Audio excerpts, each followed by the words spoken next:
Бірдәмлік болған жерде жеңу бола, дейді Цезарь жырындағы Рим шағиры Публий Сир. Исәнмісіз, сіздің білім дүниясы һәм мин тапшыруының алып барушысы Айгөл Имамова. Командада төркемдә жеңу һәм оқу жеңелрәкме? Бүген шуның турында сөйләшербез. Алдағы минутларда дуслык һәм уку татар телендә сөйләм практикасы буенча смена ничек уза? Безнең монда менә татар теле дәресләре үтә, инглиз теле дәресләре, медиа лаборатория безнең үтә, әлбәттә медиа лаборатория дәресләрендә алар татар телен менә социаль челтәрләрдә ничек үстерергә, шуның өстендә эш алып баралар. Һәм әлбәттә инде сәламәтлекне ныгыту өчен безнең кроссфит һәм спорт дәресләре үтә. Уку өчен ярдәмче Татарстан укучылары яшьтәшләре өчен нинди виртуаль кушымта булдырдылар? Проект Friday — это виртуальный помощник школьников. Это сервис, который объединил в себе все функции, которые необходимы современному школьнику. Это планер, календарь мероприятий, естественно, успеваемость и личный помощник. Ольга Станиславовна синең артыңнан күзәтә. Россия галимнәре нинди гадәти булмаган нейросессия уйлап тапты.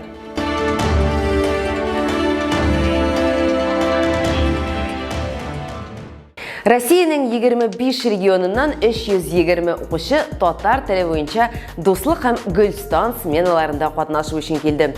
Сменада катнашучылар олимпиадаларда, конкурсларда җиңүчеләр, балалар иҗтимагый берләшмәләре һәм оешмалар активистлары. Алар өчен галимнәр, югары уку йортлары укытучылары, республиканың талантлы яшьләре белән очрашулар уза, Татарстан башкаласының тарихи урыннары буйлап экскурсияләр үткәрелә. Туган телне тирәнтен өйрәнү максатыннан балалар өчен татар теле дәресләре үткәрелә, спорт турнирлары, татар язучылары мәдәният эшлекләре катнашында мастер-класслар, татар халкы тарихы дәресләре оештырыла. Татар телендә сөйләм практикасы буенча сменаларның берсен Эльвира Зиннәтуллина күреп кайтты.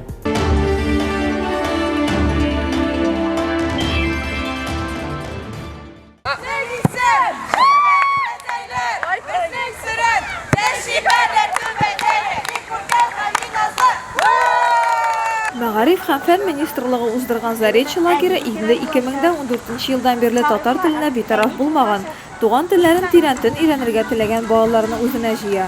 Гөлстан һәм дуслык сменалары татар телен өйрәнү, үстерү өстендә эш алып бара.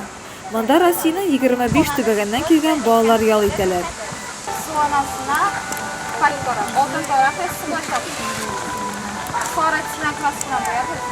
Безнең монда менә татар теле дәресләре үтә, инглиз теле дәресләре, медиа лаборатория безнең үтә, әлбәттә медиа лаборатория дәресләрендә алар татар телен менә социаль челтәрләрдә ничек үстерергә, шуның өстендә эш алып баралар. Һәм әлбәттә инде сәламәтлекне ныгыту өчен безнең кроссфит һәм спорт дәресләре үтә. Безнең форумда 13 яшьтән башлап балалар катнаша. Менә бүгенге көндә безнең аланда 320 бала ял итә. Икенчедән, сәхнәдә дөрес урынны тапкач, сез микрофон турында атласка тиешсез. Микрофон сезнең нәүбәттәргә тиеш. Лагерьгә төрле төбәкләрдән төрле балалар киләләр. Мәсәлән, Дарина Ергизова Башкортстаннан килгән. Ул 18 һәм 22 елларда татар теленнән төбәкара олимпиадада катнашып, җиңү яулаган кыз.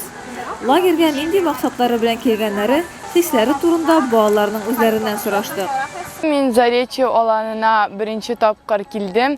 Миңа аланда туру, аланнар буенча йөрү бик нык ошый, чөнки үзеңә яңа дуслар табу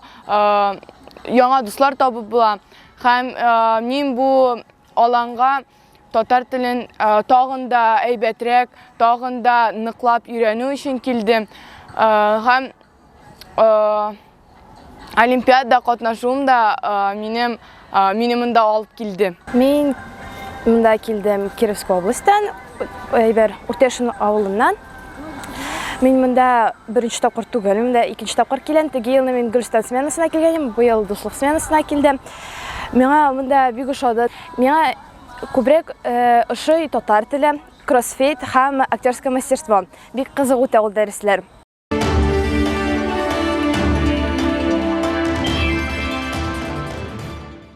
Тагын бер укучылар төркеме Friday дип исемләнгән виртуаль ярдәмче уйлап тапты. Бу проектта Татарстан һәм Томск балалары катнашты. Алар рәтенә безнең республикадан талантлар университеты студентлары керде. Виртуаль ярдәмче укуны җиңеләйтә дип булдыручылар һәм барлык кирәкле функцияләр бер сервиста булачак ди. Ул проектны Sirius җәй үз проектыңны башла дигән программаның финалында күрсәттеләр. Ярдәмче кушымта турында тулырак безнең киләсе репортажда.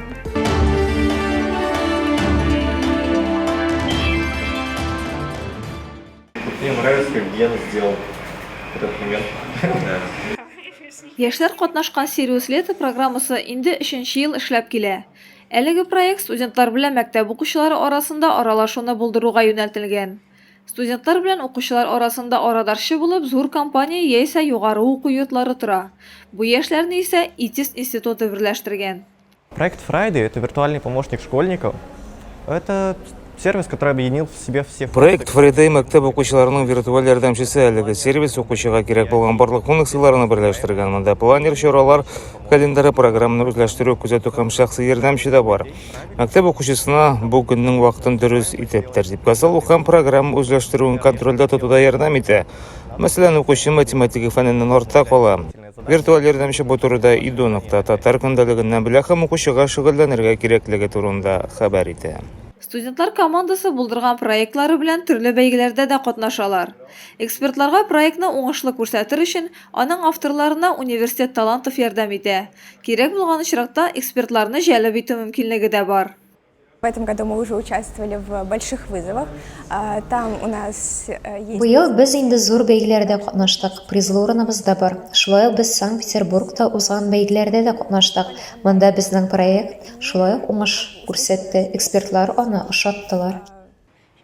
Sirius Лето программасы 2020 елда 1129 студентны җәлеп иткән булса, үткән елда катнашучылар саны 2184-кә кадәр арткан.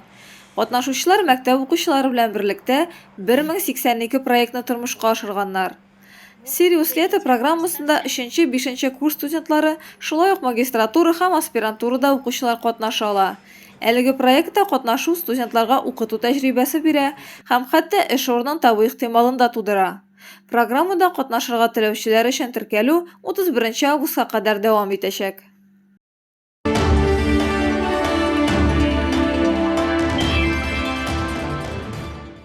Казанның Мәскәү районындагы 395 номерлы балалар бакчасында мөмкинлекләре чикләнгән балалар һәм кече яшьтәге балалар өчен төркемнәр ачылачак. Хәзер ул бинада капиталь ремонт бара. Урыннар саны 60-ка артачак. Балалар бакчасы 320 баланы кабул итә алачак. 1988 елда төзелгән кирпечтән салынган 2 катлы бина әле бер тапкыр да капиталь ремонт күрмәгән иде. Эшләр монда август аенда башланды. Тәрәзәләрне алыштыру, керү ишекләрен яңарту, диварларны көчәйтү эшләре бара. Соңгы этапта түбәне һәм фасадны ремонтлау эшләре барачак. Аннары эшчеләр инженерлык коммуникацияләрен алмаштыруга күчәчәк. Ремонтка кадәр бакчага 280 бала йөри иде, 6 төркем эшли иде. Много детских садов в Казани у нас в районах ремонтировали. В этом году хотим вообще совершенно иначе подойти к ремонту, как внутри, так и с точки зрения фасада. Взяли 3 дизайнеров, причем некоторые из них работают бесплатно, потому что есть общая идея. Сделать детский садик, который снаружи будет похож на какое-то взрослое серьезное здание. Хотим поиграть со штукатуркой, с вариантами штукатурки. Вот такие гипсовые панели тоже рассматриваем как варианты. Это будут варианты украшений там около окон. Использовать дерево, и вообще все хочется сделать так максимально экологично в светлых тонах. Ремонт вакытында тәрбияләнүчеләр районның башка балалар бакчаларына бүленгән. 395 номерлы балалар бакчасы сентябрь ахырында яна үз ишекләрен ачар дип көтелә. Кроме того, что дети получат совершенно новые условия, не только внутри, и мы сделаем благоустройство, детские площадки, спортивные игровые площадки, еще дополнительно по просьбам наших родителей, молодых родителей, здесь будут созданы 2 группы ясельные до 3 лет.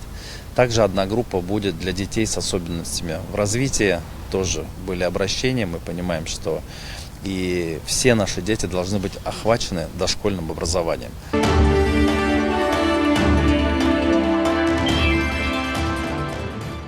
Россия программистлары нейро укытучы булдырдылар. Оңа Ольга Станиславовна деген исем бердилер.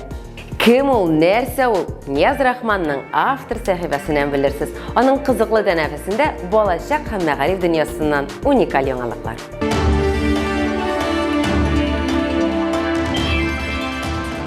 Сәлам дуслар, август ул мәктәпкә әзерлек чоры. Форма дәреслекләр әсбапларына инде барлый торган вакыт. Ә безнең сәхифәдә барсы да әзер. Игътибар белән карагыз.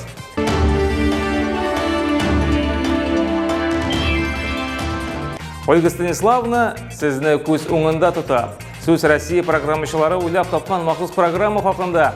Шундый кызыклы исем йөртүче система нейрон челтәрләре ярдәмендә социаль челтәрләрдәге аралашуны энә күзе аша үткәрә икән. Аның тел байлыгы шул кадәр көчле, хәтта ВКонтакте сайтында 20 миллион комментарийны тикшерә. Начар сүзләр, сүгенүләр дә читтә калмый.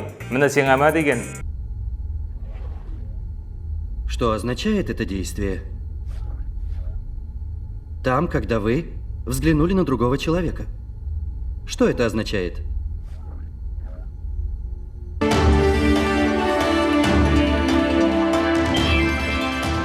Үзеңне күрсәтәсең килсә урамга чык. Татарстанда экстремаль спорт буенча сойлап алу ярышлары старт ала. Түбән Кама чаллы Әлмәт малайлары әзерләнегез.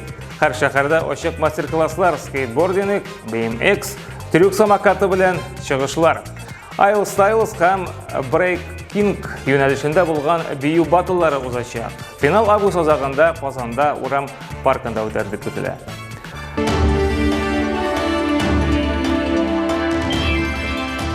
Безнекеләр Кырымда, биредә сәләт иҗатының икенче сменасы уза. Онда Татарстаннан 100дән артык бала җыелды.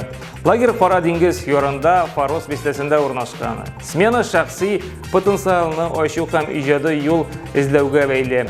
Белем бирү процессы, режиссура, театр, музыка һәм вокал, хореография, КВН, сәхнә осталыгы, рәсем һәм музыка буенча дәресләр һәм шулай ук мастер-классларны да үз иченә ала.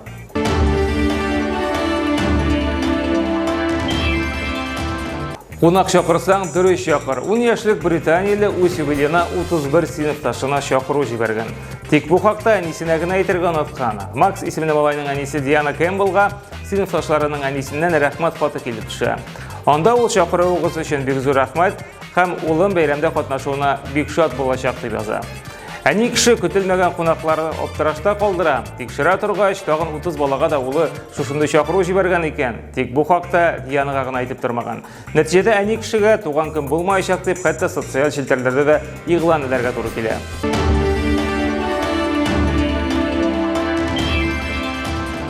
Яхшы бал җыйсаң, президент тамаклый. Андыйларны хәтта Рөстәм Миңнеханов үзенең социаль челтәрләренә дә кертә. Бердән дәүләт имтиханы буенча иң күп бал җыючылар менә кемнәр. Сез дә карап китегез әле. Звук поставим на всю, эта музыка класс. Все ЕГЭ позади, зажигаем сейчас. Я прощаюсь с той жизнью, к которой привык. Я уже выпускник. Звук поставим на всю, я запомню момент. Уважайте меня, я почти что студент. Только в школу по-прежнему тянет меня. Это юность моя, Знаю, всякое случится впереди. Знаю, будет иногда совсем непросто. Помни, если вдруг сейчас идут дожди, то потом на небе сразу светит солнце. Так незаметно прошли все мои школьные дни, но мне останется пусть добрая память.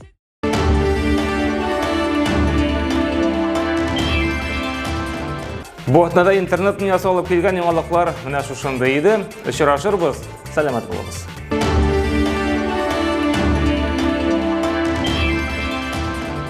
Социаль челтәрләрдәге аккаунтларыбызга язылыгыз, кызыклы мәгълүмат белән уртаклашыгыз.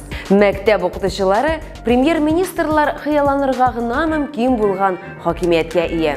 Британия сәясәтчесе Уинстон Черчилльнең шундый шаян һәм шул ук вакытта дөрес тә сүзләре белән без программаны тәмамлыйбыз. Сау булыгыз.